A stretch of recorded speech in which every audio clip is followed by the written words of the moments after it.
Passion. Why am I sweating? All the passion. Hello and welcome to Bariatric Care, the podcast.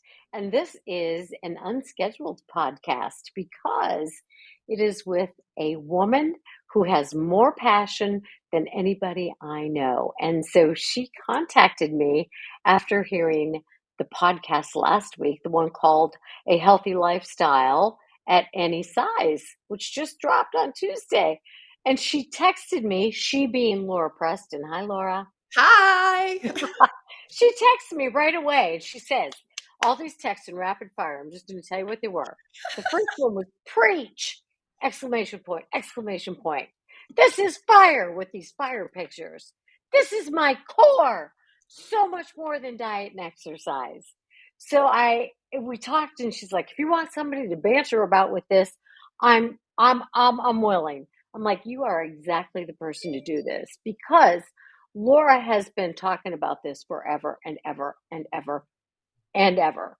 And so I thought this is a perfect segue between where I want to continue to head with the podcast and talking about lifestyle and what Laura's been talking about for a long time. So tell me about that passion and your enthusiasm. Well, I about drove off the road trying to text you. So I listen to a ton of podcasts. I love them. I always call them ear candy. It's like what I put in when I'm out walking on a treadmill, cleaning my house. But I was like, okay, I saw it drop. Like I saw the teaser in Bariatric Care. And I'm like, health at every size. Where's she gonna go with this one? And so I downloaded it and I started driving to my dad's and I was listening to it. And I literally was in my car going, yes. Like I was like, so then I've got the phone, I'm driving with one hand and I'm like texting you and sending you fire emojis because it is exactly being 18 years post-op. It is what I preach. It is what I talk about. It's probably one of the biggest reasons I'm like still involved in community and places, but I'm very specific of how I'm involved and what I'm willing to talk about because there is life after bariatric surgery and it's the biggest life you're ever going to have, but you get to write the story to it and you get to decide what it's going to look like how you're going to focus your time and your energy. And, does it become how big of a chapter do you give the actual surgery or is it a book in your trilogy? What does it look like? And in your podcast, because I've listened to it 3 times now, because I'm like, oh, I need to find some more nuggets. We use the word choice. You get to choose it. You get to choose it, and you and I've done an episode before where we've talked about regain, we've talked about pieces, but there's nothing that fires me up more than lifestyle after bariatric surgery, because I think you always have to keep bariatrics as a nugget in your life, but it is not your life and identity. You know what I think of when you talk about that, and correct me if I'm misunderstanding, but when I went through treatment, those first couple of years, especially that first year after going through treatment, man, it was, and I'm all about immersing yourself, right? And learning all you can. And you need to instill that as part of your life. But those first couple of years were so much about recovery and sobriety and, I wanted to preach it to the entire world. Y'all need to know this stuff. It's great stuff. But as life goes on, life becomes life, and my recovery is a part of my life. It is not the 100% focus that it had to be those first couple of years. Is that kind of where you're going with this? Yeah. And I love analogies. Like we could say that you're going to get an associate's, a bachelor's, a master's, a doctorate. You're going to become a PhD, brilliant genius of bariatric land because it's a changing and evolving. But really at the end of the day, there's so many surgeries and there's so many rules. And what becomes, to me, all the rest of it is, like you said, it's the real life that's going to throw you out of treatment, that's going to throw you back into addiction. It's all that stuff. It's kind of like you have bariatric surgery. You sign up, you get approved, right? You get accepted into your college, you get approved. You got prerequisites you got to go through. You have your surgery. We talk about it being a wedding because it's forever, but it's also going to school because you are a full-time bariatric patient for the first 12 months, period. And you should be. You Right. should be. You should be eating, breathing, dying bariatrics. You should understand your vitamins, your protein, your water, your movement. You need to work on emotional eating. You need to work on all those pillars, whatever the language is people call it. It's a full-time job. And it's really hard to have life outside of bariatric surgery the first year, because everywhere you go, you worry about, do I have to take protein with me? Am I going to be able to eat? Do I have, like, it is a full-time, all-consuming job for a year. Yes. True. Yep. Yeah, absolutely. Counting the You grams, fix it, counting the, and it's a miracle, right? Everybody should right, have it. It's the best. It saved your life. Never again. You make all those grand statements. I will never have regain. I will never have. It's not going to happen to me. Look at me. And you go through all the phases. right. And it's the year of selfies. Oh, I don't know. I'm still like, I don't know. There's a lot of self stuff that goes on. And I also feel like, being old school, I can watch it and know I can see patterns, because Yes, someone's way out of control, and then it's going to become down the divorce road and down the other roads and down the, like, it is a ticking time bomb. That bariatric surgery, it can be, I don't want to say it is, but it can be. I got a yes, DUI. absolutely. I got a Yeah, DUI. yeah, I don't drink at all in my life anymore. I have no substance in my life, and I was never a big drinker going into it, but I also didn't, there were a lot of things, dating, things I was very uncomfortable. So I sought out comfort, never had a drinking issue. The minute I got the DUI, I was like, never again never was an issue. But I know I drank when I dated. I know I drank when I was uncomfortable. hmm yeah. And there's a lot of that. And one day we're going to do one day you and I are going to do an episode about going off the rails after surgery, because it happens a lot. And you and I have both been around here for nearly 2 decades, and we have seen the pattern. And I joke about the year of selfies, and that's okay. And I understand it absolutely. And I'm glad that people, for the first time in their life, want to see their picture and have their picture taken. What scares me is when it's 5 years later and we're still in Selfieville. And what scares me is when you're still in selfieville and it becomes so self-absorbed and it becomes very label driven and look at me, and it becomes scary, because Yeah, there does come a day where people aren't knocking on your door saying, "Oh my God, you look amazing. Oh my that's God, right. you look this. Oh my." What happens when it gets quiet and nobody's looking at the selfies but Right. you? And so you and I are talking about what happens when life returns to a semblance of normal. So you start a new job and nobody ever knows you were overweight or obese and that you had weight. And so getting back to life, where eating like a bariatric patient is part of your life and it's a good thing, and you're on to creating, like you said, what is the rest of the story? What is the story? And I talk about this at my retreats. I tell people, you're in charge of the rest of your life. So, what is the story you want to tell? Is the story you want to tell, I struggled with the disease of obesity for a long time, then I lost that weight. And you know what? I went right back to it. I went right back to it and I regained all my weight. Is that the story you want to tell? Or do you want to learn and put the effort into creating a healthy lifestyle, which is what that last episode of the podcast was about, and where we're moving, and where you got so fired up, because eventually you have to create a healthy lifestyle. And lifestyle, like you and I were talking about a few minutes ago, is so much more than what?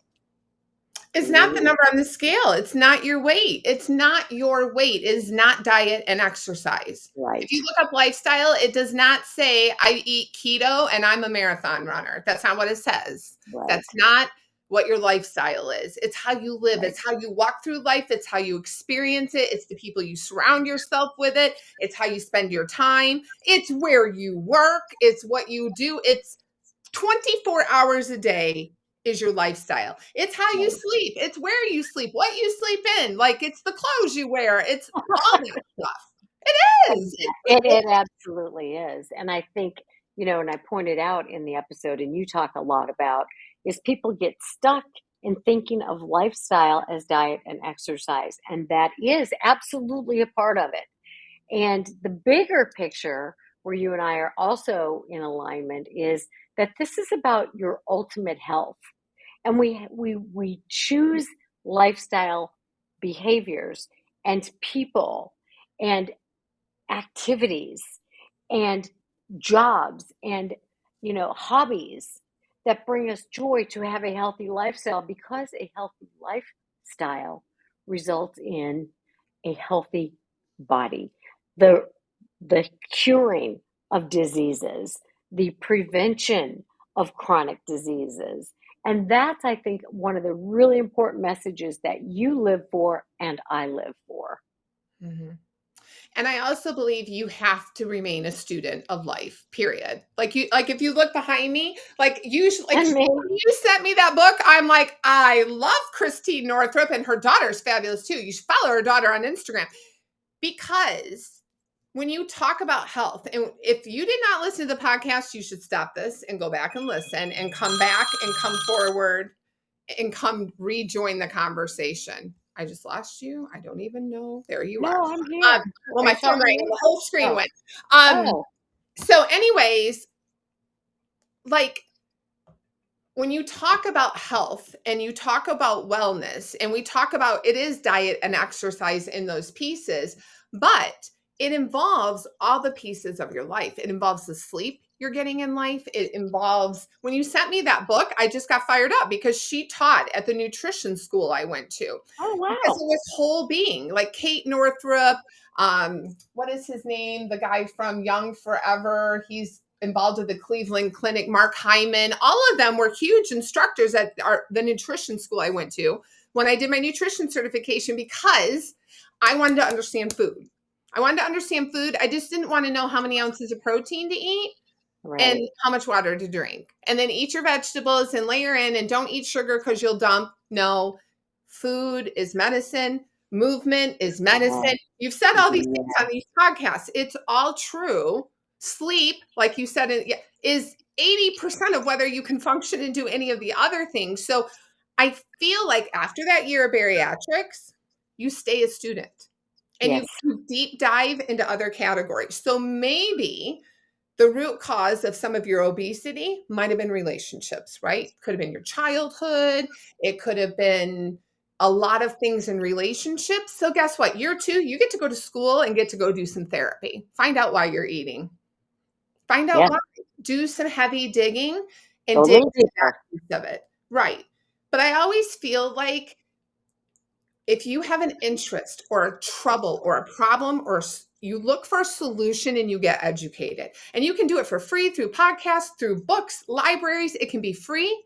You can take courses, but you stay educated and you just keep adding nuggets to your life, because it all evolves. Like you absorb it and you become it. Right now, you don't have to ask me, did you take your vitamins today? Right? You don't have to ask me what kind of vitamins. I know what I got to take. There's 3 building block vitamins. I will know it for the rest of my life. I add accessories in. Once you learn it, bring it into your life, it becomes life, period. But Right. it doesn't stop. It doesn't, your scale doesn't hit a number and now you know everything. Goodbye. Because I Right. promise you, you're going to get something else. Something else is coming down the line, because unfortunately we age. It happens, right? So you're going to hit menopause, and you're going to hit, maybe you need knee replacement surgery or hip replacement surgery, or you have joint issues or arthritis, or you get diagnosed with cancer, or something runs in your family. All the nutrition, it's still not just 120 grams protein, this, that, like those pieces, it becomes more. And then you find out, wow, sugar feeds cancer. There's a thought for you. Like we have to keep learning, evolving, and Mhm. growing our skills, right? Right.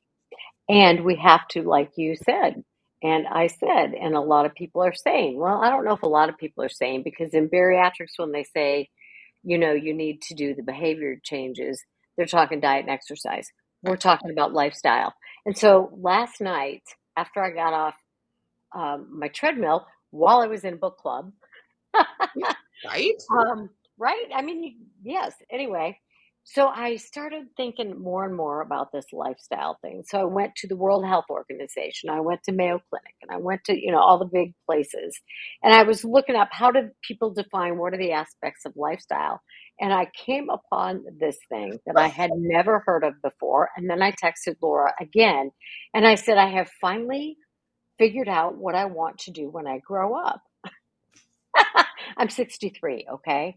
And I ran across this organization called the American College of Lifestyle Medication or Medicine. And I was like, holy crap. I love functional medicine. I love, incorporating Western medicine with a lot of adjuncts. And here's this organization. I'm like, what? The American College of Lifestyle Medicine? This is me. Well, I said to Laura, and she's texting me right back. She's like, you already do that. Yeah, And I'm like, don't give them your money. Don't give yeah, them your money. Because I'm going to tell you right now, and this is like poking a bear. Here it comes. You don't need more letters behind your name. You don't need a nutrition certificate to put on your wall to understand food and to understand all this content. You're paying somebody to collect it and teach it. Yes, if you want to go be a doctor, you need to go to school. Yes, if you want to be a registered dietitian in bariatrics, you need to go to school. But if you want to live a healthy lifestyle, you don't. You don't. You need to stay curious and you need to feed your mind and you need to address what's broke, right? So if you have a ton of regain right now, right? We need to address what's broke. Is food the problem? Am I laying on my couch all day long eating bonbons because I don't know what to eat? Then go take a nutrition class. right. If I'm laying on my couch eating bonbons all day because I hate my job and my boss, you need a new job. So maybe Yeah, you need to go take a class on writing a resume and get the hell out of where you're working, right?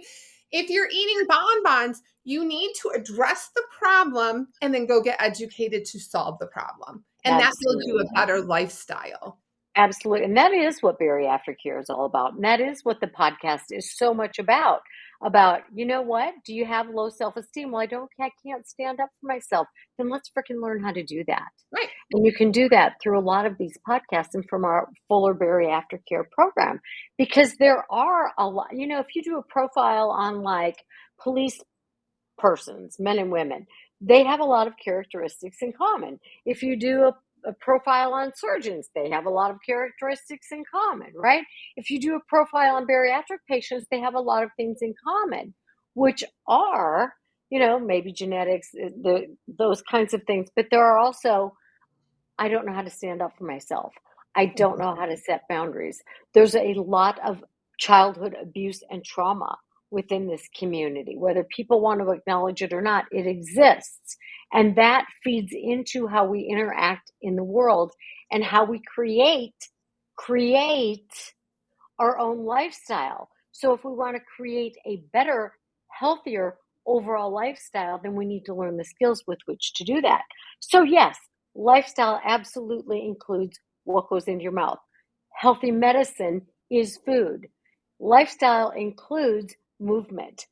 Movement for your body is critical to good overall physical and emotional health. But there's so much more, right? Social connection. What kind of people do you have in your life? Do you hang around with people who bitch and moan and complain and grumble and gripe and nothing's right in the world?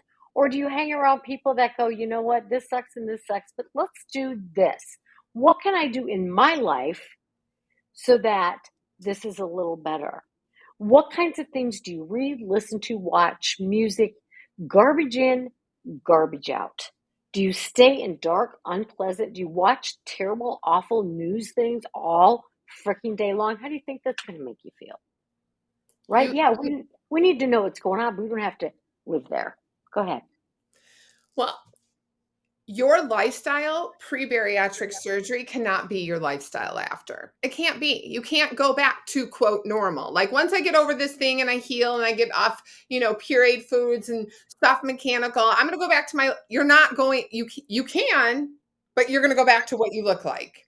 Right. Like you Absolutely. have to rebuild it. You have to. So all those nights, if you were heavy in high school and you laid in your bed and thought my life would be perfect if I was a cheerleader, my life would be like all those things you dreamed about doing.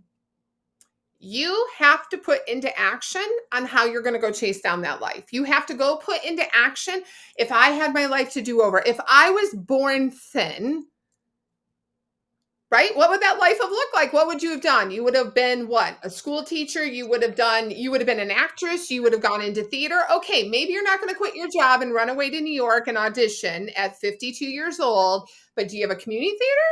Like, what have you always wanted in life? How do you elevate it? How do you elevate all the pieces of it? Right. What did you feel like you didn't deserve? I never bought clothes. I didn't spend money on me. What did you not do? Nobody's going to come elevate it for you. Nobody's going to take you shopping and say, guess what? You don't have to wear all black anymore.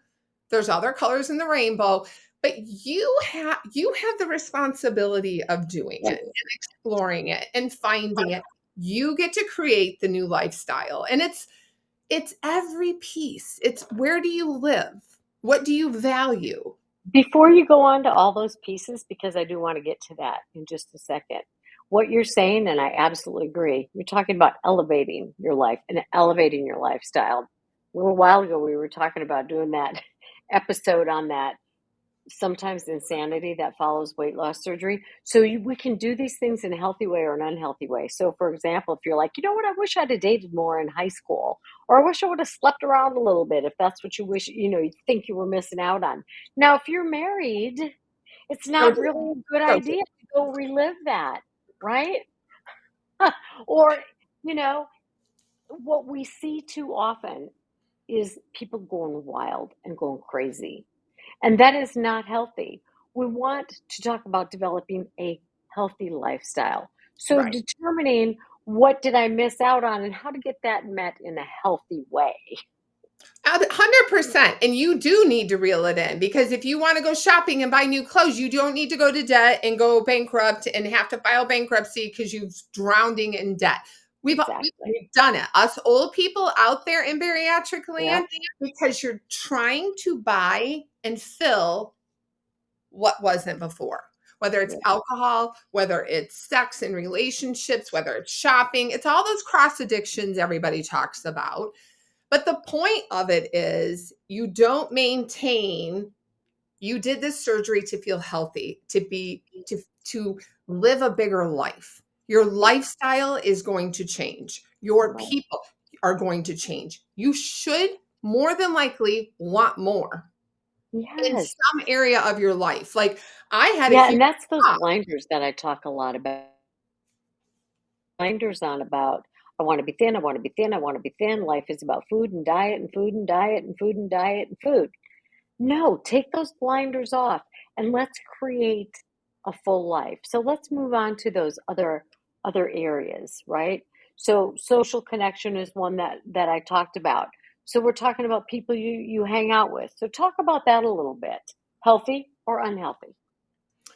Well, what I think is interesting is you lose a ton of weight, you're going to get different attention. So if you're talking about dating land, it was a train wreck. It still is a train wreck in life for me. It's just I still have not figured it all out. But more attention does not mean better attention.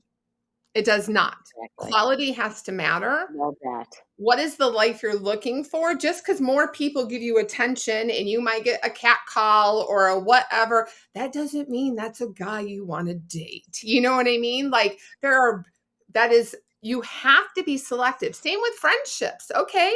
So the head cheerleader kind of girls now think you're cool. Now they're like, oh, maybe you can come sit. Like I think Mean Girls always in my head. You can come Hmm. sit at the table. Maybe those are not nice girls. Those girls you wanted to be accepted by might not be your cup of tea. I probably still want to sit with the bookie worm girls in the back of the room, right?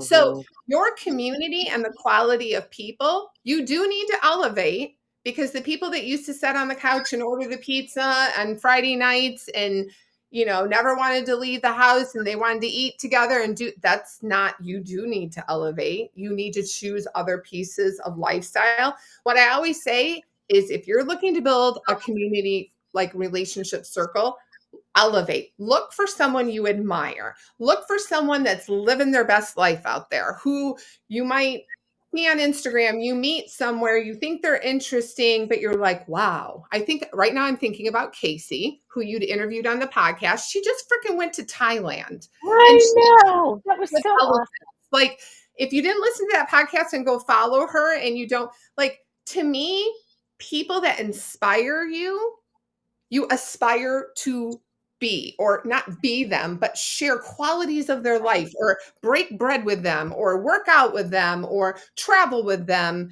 You know, you want to be selective. You're recreating your world.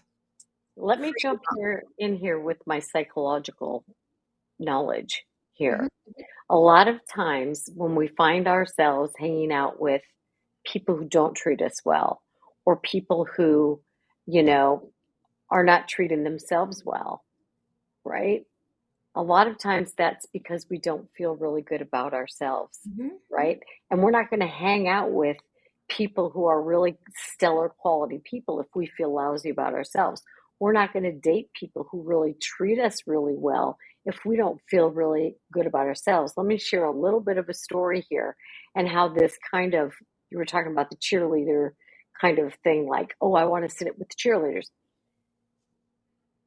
When I was younger and went off to college and really had horrible, horrible self-esteem, um, in high school, I wanted to be one of the cheerleaders too. We all think we want that. And you're right, they may not be, they may not be nice people, but I never felt good enough that they would even want to hang out with me. And so we went on our vacation recently and we were on a small cruise. So there was this group of women, there were four of them, and we found ourselves at their sitting at with them a lot or whatever. And I said to Steve privately, I said, when I'm with these women, I said, an old insecurity comes over me. And I know the truth now. I know they're not better than me. I know I don't know really much about them. I just know that the insecurity that lived in me for so long springs to the surface, and I can either let it lead me or I can say this is an old insecurity and doesn't have to drive me because I felt like they were the sorority girls and Mhm. I'm the country bumpkin. But I didn't let it interfere with my willingness to talk to them because I was able now to say that is not true. But Right. we have to learn and grow into that. And if you're coming from a place of insecurity, you do need to do some therapy and some work and elevate yourself so you'll feel comfortable with the people you want to spend time with. You know what? And this goes off on a tangent a little bit. I hate that people are right. That's what I hate. I hate that they say as you age you'll understand. I hate those phrases, but it makes me think about being young and moving to New York City and being that Sex in the City girl. Like, literally, when I moved to New York City, I weighed 300 plus pounds. I was a vice president of a cosmetic company. I dealt with Bergdorf and Saks and the big retailers, and I did not go walking in there looking like a Bergdorf Goodman girl. I was a little girl from Michigan that had big ideas, you know? But I laugh now because now I still love high fashion, absolutely love it. And I still love bouginess, but like, if I'm watching like the Real Housewives, right? Or watching some of that crap TV that I go down, get on the treadmill because I think if as long as I'm walking, I can watch this. I go downstairs, get on the treadmill, watch it. Like, I can't stand those women. Like, I can't, things you thought of when you were younger and you aspired. Like, I love being the deadly girl at the table that knows the Birkin bag, I know my stuff. I would never spend 20 grand on a purse. Like, I mean, I love knowing the stuff, but I love the women that need the labels and the things because I love, Does it define you? yeah, Yes. it just Does does. When this I was a define little you? girl, I was in awe, right? Because I grew up in Michigan, like in the country. Like, what's channel? That's Chanel. What's that? But when I watch even Instagram stories and it's girls that just label horror like crazy, like, oh, I went shopping today, and they're carrying probably an empty Chanel bag. And that's the whole point of their story. I lay in my bed and I laugh because it's like, It's sad.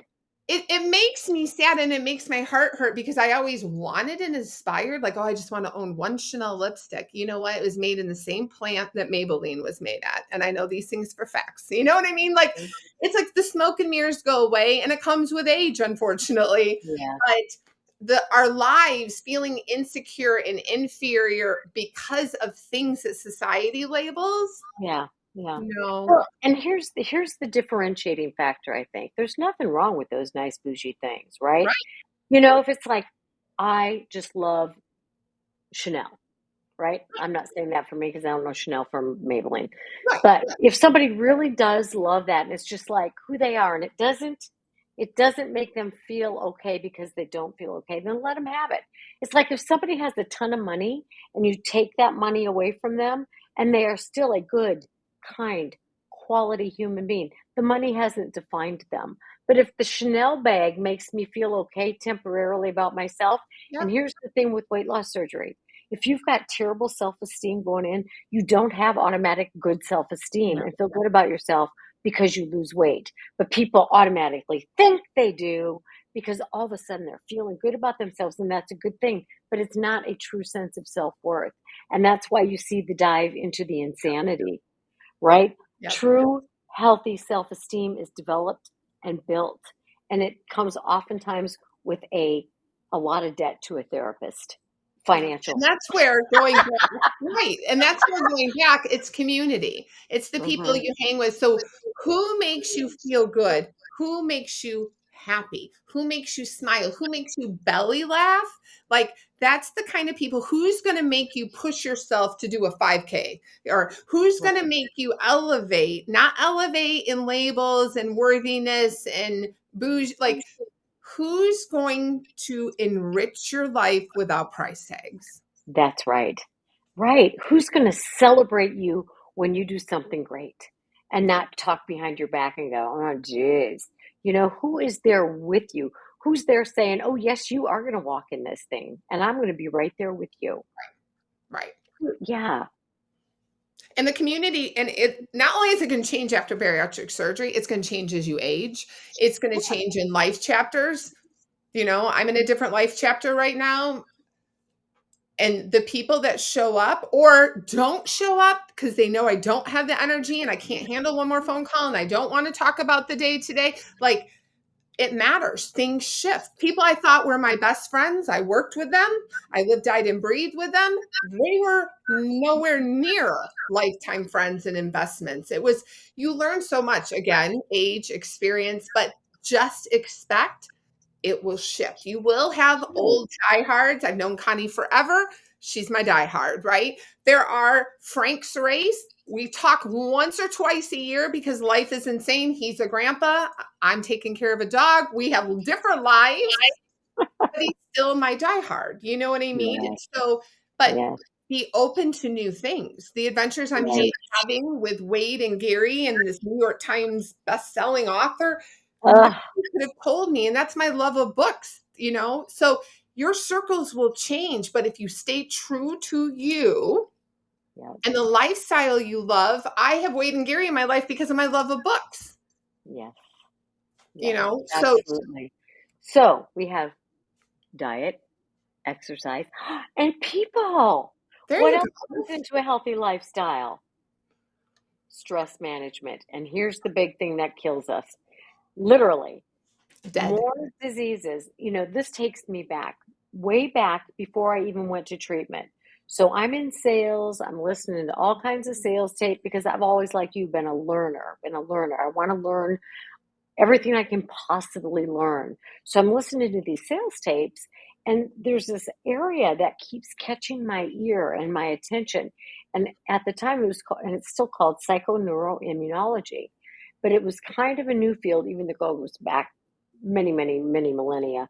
But they labeled it in like 1975. But it was how we think and how we spend our time and how we spend our energy affect our health. And so now this whole field of stress and what they're finding, and this is where I'm headed with this whole lifestyle thing. Stress, not just obesity, friends. This is good news, right? The doctor says everything's created by weight, and of course, there are negative health consequences of carrying too much weight for your body. But stress is Alzheimer's. Stress is being linked to um, multiple sclerosis, ALS, all the immunity, the autoimmune disorders, especially the autoimmune disorders. And it's not necessarily the stress in our adult lives, but it's stress from our entire lives. And there's more and more and more and more research being done by credible sources, and it's all coming to the same conclusion that our bodies carry stress. And we may be carrying unrepressed anger, which we're going to go to next, because that's a big topic, right? We carry a lot of what we're going to talk about is righteous anger, meaning somebody did us dirty, and we have a right to have anger about that. How we express it is important, but we have a right to anger that things that have been done to us. But repressed anger, sadness, fear from childhood. And let me tell you, the bariatric community has a long way to go in terms of recognizing the underlying undealt with emotional pain. People tell me, Connie, people don't want to pay for what you're selling. I'm like, I am aware of that. But for those people who are willing to look at the unrecognized, unspoken pain, I am here. And that is my niche. It's there, friends, and you can choose to recognize it or not. But not recognizing it is going to lead to chronic diseases that will kill you. So many cancers. They say cancer and there are a lot of heredity things. 5 to 10% of cancers that actually become cancer are linked to genetics. 95% of cancers are not linked to genetic propensity. They're linked to stressful lives and unresolved, unexpressed emotion. So let's talk about this righteous anger thing. I get so fired up and worked up when we talk about this. Before we talk about righteous anger, because I'll go off the rails on that one, I do want to just tap onto the stress piece because I'm very passionate about stress because stress leads to food for sure. Stress leads to lack of sleep, which is something I struggle with constantly, and that is detrimental. Sleep is everything to everything. You can't move your body if you're exhausted and you have not slept. You can't process good choices if you have not slept. The amount of work, like the sleep tangent, like that is a category that everybody's like, I'll sleep when I die, all those stupid Right. lines. That's what I used to say. Right. And like I put myself to bed every night doesn't mean I fall asleep. I pass out, like book on the chest, podcast playing, whatever it is. Like that phone should be in another room. I know all the things, but sleep and stress is huge. And if you go to the doctor, the famous questions that a medical assistant, are you dealing with stress and na. I always just sit there and go, stressed, depressed, hell yes. Who is there anybody in America that walks in this room right now that is not stressed and depressed? Like, yeah, right. Like I need definitions, people. Like I need you to put something on that just measures it. Like don't let me tell you about it because I will go from 0 to 100 just talking. But what is the answer? Let me write you a prescription. Right. Now, does medication play a role in the world? 1000% yes. Depends on what kind of medicine you like and you believe in and all the things. I'm not going to get into medicine wars. However, there are a lot of ways to deal with stress and work with your sleep that does not require a prescription pad. And let me talk about a book. I'm just going to interject the name of this book because I had no idea about the impact of sleep. And this is one of the lifestyle things, right? Is sleep. And there's a book called Why We Sleep by Matthew Walker. And I absolutely encourage you. You will for sure change to think about sleep because it is critical to our health. critical, more than we can even imagine. But that's all I'll say about that. But go ahead. Yeah. And there, I have probably 4 on my shelf now because sleep is something I struggle with because my brain is a creative brain and it whirls and like I don't sleep is not something I enjoy doing, so to speak of. But when I don't have it, hit the deck because it's all the bad choices, it's the irritability, it's all the things. But lack of sleep just becomes an avalanche. You can't get up in the morning when you don't get good REM sleep, like it's a whole thing. But stress as well. And I've been doing a ton of reading on dementia and Alzheimer's lately in my life and digging into lots of pieces of that. And the pieces just of how we live our life, how healthy our brain is, how it is terrifying. It is terrifying the way we consume, at what rate, how much. We don't sit still. If I have 5 minutes in line anywhere, I'm on phone, checking Instagram, checking Facebook, what's going on in the world, what's happening out there. Did Lizzo really say that? Did like it's just a swirl. As much as technology is beautiful, it has enhanced my life immensely. You can go anywhere and see anything and it's wonderful. But especially for people with ADHD or different things, stress and sleep is huge. And you Yeah, have to find ways to manage it. And you can't just tell us absolutely. all to go meditate. Like some people don't sit still well, but you do need to find it. You need to Right. find a place and a space, whether it is yoga and meditation. It could just be sitting outside watching the Yeah. sunset. Right. Yeah. So Yeah. I want to make sure because stress, like I'm changing priorities as we speak because if I don't get control of stress, which leads to lack of sleep, which makes me not get up, which makes me not want to move my body, which makes every calorie stick and count, the vicious circle is insane. It is. And there's a lot of medicine coming down to this. So yeah, we'll talk more about that too. Now let's get to Another this whole topic because, let's get to this unexpressed righteous anger.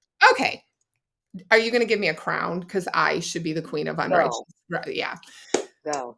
I'm just going to put it out there. Like righteous anger, it's a real thing. And when somebody, what is your phrase when somebody does you wrong or does you dirty? Like I rewound that podcast. I was like, because it is toxic, it is poison in your body. It leads to stress and no sleep. And how do you process it? And I very much grew up in a world of if you have nothing nice to say, you don't say anything at all. Mm, I very much grew up, and I know it's very interesting because the people that know me, I'm loud, I'm expressive, I'm all hands, I'm colorful, I'm all those things. But I also believe words hurt, and when if you say it, something in there is real. You mean something. You might not be as lethal and vicious and cutting. Anger also could be deep, deep hurt, yeah, right? absolutely. So I understand righteous anger and I understand it very well for the last couple of years. And I also believe strongly in the phrase use your voice Yeah. because righteous anger, there's a way to process it. And I still don't trust some of my anger. And I still have not processed all the pieces because I want to be able to control my anger. So, righteous anger to me is you got to for me I've sat with it, you sit with it, you figure it out, you have to process it, you have Yes. to get rid of it. So for me it was my treadmill. It for a while I ate it. I had regained big time because I was trying to change people, I was trying to fix it, I was sitting quiet and still. I'm not going to say anything, I'm not going to stir the pot. This I'm going to play the long game. Mhm. And I gained weight, immense weight for it, right? There's Mhm. ways to process it. But the last year of the last job I was working, I studied advocacy, advocating, using your voice. I started a podcast called Use Your Voice. I think it had like 6 episodes that got published and then it got yanked. But I still believe in it till there's no tomorrow. Advocating for yourself, using your voice in the hardest moments when you are terrified or fearful or finding language and finding words, it can save your life. Advocating for your health in a doctor's office can save your life. Yes. So it's not okay. It's not okay. People can't, people will make you small, play you small. You, your God given gift and right is your talent, your voice, and just being here. Yep. So, righteous anger to me, you have a right to express that anger. You don't get a right to be mean and hurtful, All but you right. have a right to express it. I believe everybody has the rights to their story. You own your experience and your story. And you used the word responsible before, right? So if you're sitting back and you're saying, "Oh, the world has keeps crapping on me," and I'm just, if you play the victim, that's on you, pal. That's on you because you have the right. And if it's scary to you, then you learn how to do it. If you don't know the skills, then you learn the skills, right? And you learn to say, when you said that to me, it hurt deeply. When you made that suggestion to me, I felt extremely dismissed or I felt extremely angry. You have the right to use your voice, but you got to do it. Like you said earlier, Laura, nobody's coming. Nobody's going to do this for you. So don't sit back and play victim because you're writing a story of victimhood then. Yep. And you don't get to be a victim, and don't be a martyr. Oh, Don't be a martyr. Like, if you have pain, utilize it. I call it fuel. Okay. You think, let me show you. That's so my personality, which is not good. One time in a review, I just was not good. told, I was told in a review one time that I don't know when to let things go. That because, and I don't, because I'm right. But I will tell you, and I'm not always right. I do know that. But my sales background has always been, and you should want to hire me because of this, is that it's not, no, it's not right now, right? Like, so if I Yeah, believe in something and I want to do something and I'm going to do, and I'm selling it to you and I'm pitching it to you and da da da da, and people say you're like a dog that won't let go of the bone, maybe. But if I'm passionate about it, I think, okay, I'm gonna go back to my dog cage. I'm gonna take the bone out and I'm gonna rethink it, right? Because if I'm that passionate about it, I just didn't sell it the right way. Maybe I didn't explain myself the right way. And it could be a character flaw, but I'm okay with it because if I'm coming to you with it, I believe it. And if I believe it, right. I'm passionate about it and there's a reason. And so in that review, sometime I was told, when I say no, it's no. Okay. No, we're not right now. It's no, not right now. And you know what? And maybe it's not for you. How about that one? Right, right, right. Because if that's really who and what I believe, is it really negotiable? Like, maybe I need to go get more education. Maybe I need to get smarter about the topic or the thing. But getting played small or being told your voice doesn't matter or your opinion doesn't matter, you have choices of what to do with that. That's a Lauraism. We all have choices. We do. And you can choose to be the victim, you can choose to be the martyr, or you can choose to put your head down and I'm gonna show you about my choice. You have Right, an option, right? Don't tell right. me I can't because watch me do it, you know? Yeah, right. And sometimes you do get to burn bridges. I'm sorry. It's okay. Some bridges you don't want to go back over. That's right. That's right. It's like I choose to light the match, Right. right? Sometimes you just wish people were on them. No. But I do think it's okay to think that you don't get to walk away from something.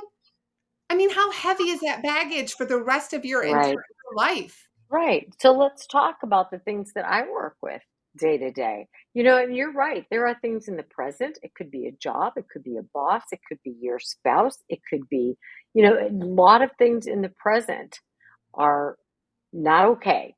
And we absolutely, it could be a physician saying, you're fine, you're fine. And you're like, no, I'm not. I That's know I am not. And then you find somebody until someone listens to you because you know you. But what I deal with a lot is people who say, oh, yeah, I experienced sexual abuse, but that was so long ago, I don't even think about it. Bullshit. right? Can I say bullshit on my own podcast? Yes, I just did. Because the truth is, if you are a child victim of sexual abuse, I don't give a rat's patoot how long ago it was. It affects you. It is in your core because there's no way that cannot negatively affect you. Does that mean you have to go confront that person? No. But righteous anger is saying this happened to a child. There is nothing about that that is okay.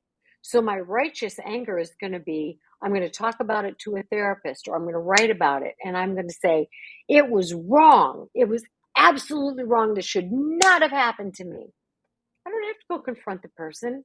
I just have to own and express the emotion. That way I no longer carry it. It Right. doesn't recirculate in my body and cause damage to my organs. And So, sometimes some of the best righteous anger can turn into your legacy. Like it can turn absolutely. into your like righteous anger. Like right now in the group I run, we talked about legacy last month and we deep dove into people's legacies. And we talked a lot about people like Christopher Reeves or like Michael J. Fox and his new documentary about still. You don't think somebody has righteous anger when they get diagnosed with Parkinson's? And they know that they're going to die of this and it's going to be the slow death, and you have choices. What are you going to do? You know, if you Yes, get fired or released from jobs, you have choices. Like there's education on the other end. You can either go work for the competitor and kill them. You could go get a whole new career path, right? You have righteous anger in the moment, or you can go become a human resource manager and you can right the wrongs and teach people how to advocate in a workforce. You know, right. righteous Use it for good. can be used for huge, beautiful, wonderful, glorious things. And in the class that I teach, Gain While You Lose, that's one of the things we talk about. What is a healthy adult? A healthy adult is someone who takes a really awful experience, goes through the emotions, has the self pity for an hour or a day or a week, and then says, what am I going to do with this?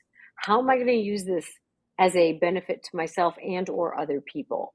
Right? You make something good out of tragedy. That's being healthy about it. And that is a choice, right? So you And can, you pay it forward. You teach it. Like one of my favorite things is when I learned something hard, like in vitamin land, I got angry. I had righteous anger when I had iron infusions and I didn't understand iron, right? And I was in the hospital and I was having a colonoscopy and all the things and iron infusions. And I'm supposed to be living my best life, right? I'm at like goal weight. And why am I hooked up to iron? Like, what are you? Nobody said this was coming, right? And I got mad. And then I was like, I need to understand vitamins. And why isn't anybody telling us there's ASMBS guy? And I took that and I took it to task. And I was like, right? oh God, I'm going to teach every patient in the country, Yes, right? That's a perfect absolutely, example of it. But then you exactly. can leave that chapter and be like, okay, people figure out your That's vitamins. right. And I, that's why I do these retreats. These retreats are a place yeah, to say, I want to talk about what happened and I want to be angry about it or sad about it or scared about it because that's how I actually felt. And then I can leave here and leave that behind and work on empowering and what was that word? Elevating my elevate. life, Right. right? And making it better. And that's where my passion in bariatrics, I don't Yeah. want to teach vitamins. I want to teach people that at 18 years, my foot is still in here, but I want to talk to you about lifestyle because vitamins are a piece of your lifestyle. Diet is a Right. piece, exercise. But what is more important is what you do and how you live your life, who you're married to, how you treat your family, how you treat your children, what makes you laugh, what makes you cry, what makes you happy, what gives you righteous anger and how you process it. Because Mm-hmm. all of it's going to take you back to pre bariatric land if you don't process it, make better choices. So Yeah. this community means the world to me, but I know my role in this community is so much bigger than schlepping some bottles these days. You know what I Right. mean? Because the power, what I know is missing is teaching people how to invest in building and creating a life that they dreamed of living when they were walking into that surgery Yeah. that morning. And my job is to get them ready to do that by Because if you're going through life and if you're coming into weight loss surgery and you're carrying around a lot of stuff that you haven't even recognized as trauma or abuse, you are carrying that with you. So my job is to say, listen, let's look at how this is related to the eating that resulted in your disease of obesity. Yes, there's genetics. Yes, there's medications. Yes, there's all these pieces.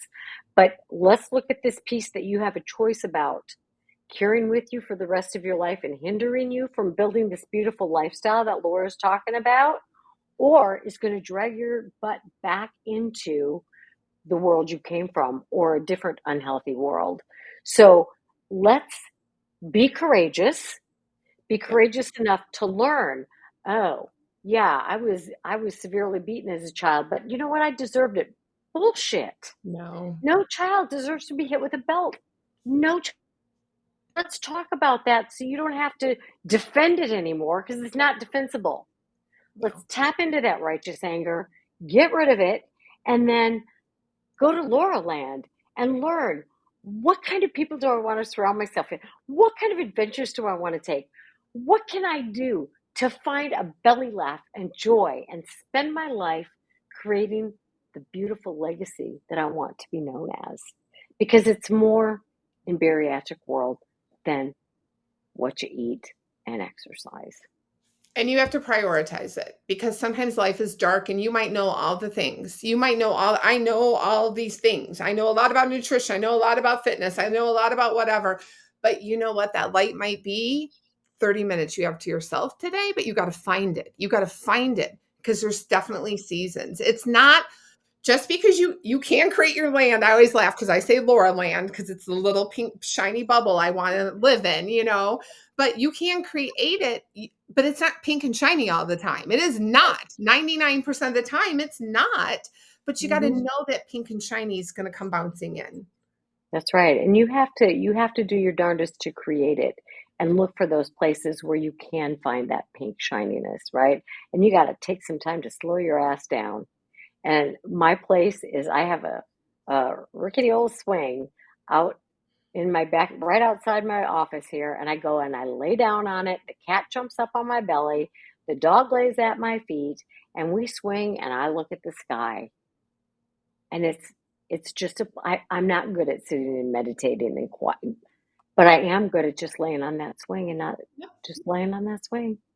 And that's what So it is sometimes. I most do of the want to time. drop this at the end because I Okay. do someday want to come back and I do want to have a conversation with you about application because Okay. you take in, you and I are very guilty. Right. Well, yes We and no. we read and read and read and read and And read and read. We have we a do apply. thirst. We do We apply though. We do apply, but like when the book pile is like this, right? And I've got five big, huge, major, crazy projects and all these things, you can handicap yourself to a point. Right. And Right. like right now, I'm digging deep into the words of priority because sometimes, and I know so many people sign up for everything and anything because we want to learn and learn and learn and we love, but there is a piece of slow, what you're talking about. If you Yeah. don't have time to sit on that swing, Right. because you got a podcast in your ear. Sometimes a podcast need to come out of the ears Yes. and be on the swing. I need to Yes. drive to my dad's and not be sending fire emojis to Connie. Like, I mean, it's true Yes. because it keeps me like my stress, it keeps my ideas, my head, my buzzing. But there's Yeah. a thing about application. Like we can read Yeah. as much as we want, but if we can't apply Right. it, Right. Yeah. it's okay. Yes, and we are guilty of that to an extent, but I will tell you what, if I hadn't applied a lot of what I read and learn and the therapy, I wouldn't have the life I have, Right. right? 100%. You've created it. Since Yeah. I've known you, and I'm going to tell Connie Land, you have a Oh, land too. You get a Connie Land.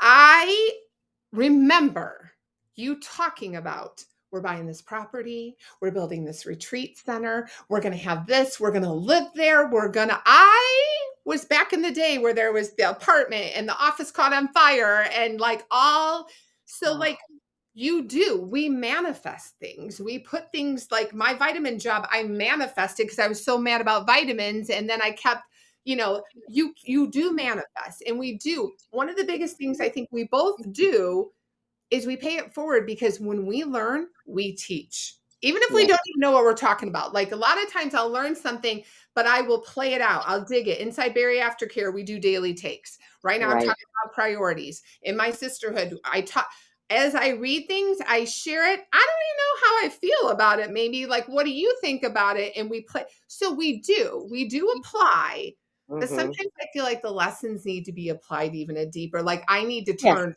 40 things off and Yeah. really learn this lesson. Absolutely. There's always room for improvement. And absolutely. And I think you and I are similar in that we're so busy in our brains and so creative and so wanting to help share it with so many other people. Yeah, I could dial it back more often than I do for sure.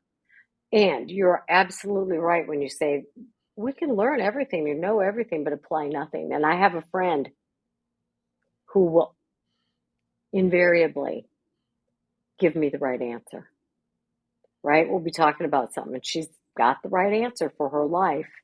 The application may be 5%. And I've seen that for 20 years. And I've been honest with her. I'm like, I know you're going to give me the right answer, but I need to be honest with you and tell you it scares me when I see you tell me what you know you need to do and do nothing. Mhm. And I at And I, times can be guilty of that. 100%. I know it's like I was listening this morning and there on a thing on priorities and it said stop doing the easy priorities. Making my bed every day is a priority, right? Start your day off right. We all know the graduation speech or whatever, but it shouldn't be on my to-do list. Like there's a big priority that I'm procrastinating, right? So we all know what to do, but sometimes it's hard doing. Darn right. Darn right. I adore you. I treasure you. You are a person who You. elevates me. And I don't mean you elevate me by saying, oh, Connie, rah, rah. You elevate me by being a person who does. You elevate me by being a person who follows through. You elevate me by being a person who reads and shares and learns and grows. I mean, you are one of those people to me. I mean, you I also really are. You love you do it. because you're not afraid to stir the pot. Like you, like that's why I sent you that podcast. I'm like, this is fire. This is bariatric communities must need. Go build a new lifestyle. Stop talking about food and exercise like it's the only coming of the world. Like we know. I don't need to meal prep at 18 years post-op. That's not my problem at the moment, ladies and gentlemen. Right. So when I heard it, I'm going to send you fire because sometimes you're willing to have harder conversations. We're not just Right. you open it. You do tough love and we all need it. And like you said, this is your core. This is what you've been talking about. You've talked about these 7 pillars that you live by, and you share that with a community that you've grown and are developing and live. And you don't just talk the talk, you walk the walk. So when you were like, yes, and I know this is so much you, it's like, let's get together and flesh this out a little bit more. And it's been really good and really fun and really real. And so we will get back on in a couple of weeks and we'll talk about that insanity that can be those early years and people acting out and going crazy. And then we will also talk more about what did we say we want to talk about? More about righteous anger? Sure. What is Anytime. it? Call Heck me. I yeah. got some for you. In the meantime, we're going to keep doing what we're doing in Berry Aftercare and in your community. And that's whether you want to share that or not, that's up to you. But I value you and your commitment to Berry Aftercare. And I cannot, people don't even know this, but Laura, like she says, she'll tell people this is a thing to do. This is a good thing that will help and grow. And finally one day I call her and I'm in hysterics. And I'm like, I can't. I know it needs to be done. I know I cannot do one more thing. And that is the moment at which she said, I will step in and help you with this. And I But said, that's you do because not you're doing know. it differently. Like if anybody listening, if your pre-op is wonderful. If your long-term post-op, it's amazing. It is Berry Aftercare. And it's like we need to do a whole episode on what and why because it's an amazing community, but you have multiple patients at different places in their journey, but it is a room and a place with tons of education and timeouts Yeah. and meditation and support groups and talk. Like it's just a wonderful place to be. Right. And it's all about, people, yeah, like you said, they're at all different levels, but you and I both know that the real value in any bariatric community is being there when the times get tough. Right. The regain happens because it happens, Yeah. right? The marriages fail. The fake self-esteem from those first 2 years kind of fades away, right? And it's like, oh, I thought everything was going to be better and it's not. That's what you and I are there for. It's when we roll up the sleeves and do the work. We don't quit. We're not quitters. Yep, that's right. All right, my friend, thank you for joining me. This was an Thank you. amazing episode. Love it. Love your passion. Love your wisdom. And we will carry on Until next time. and we will build healthy lifestyles. All right. Amen. All right. Thanks, Laura. Thank you. Bye. Bye.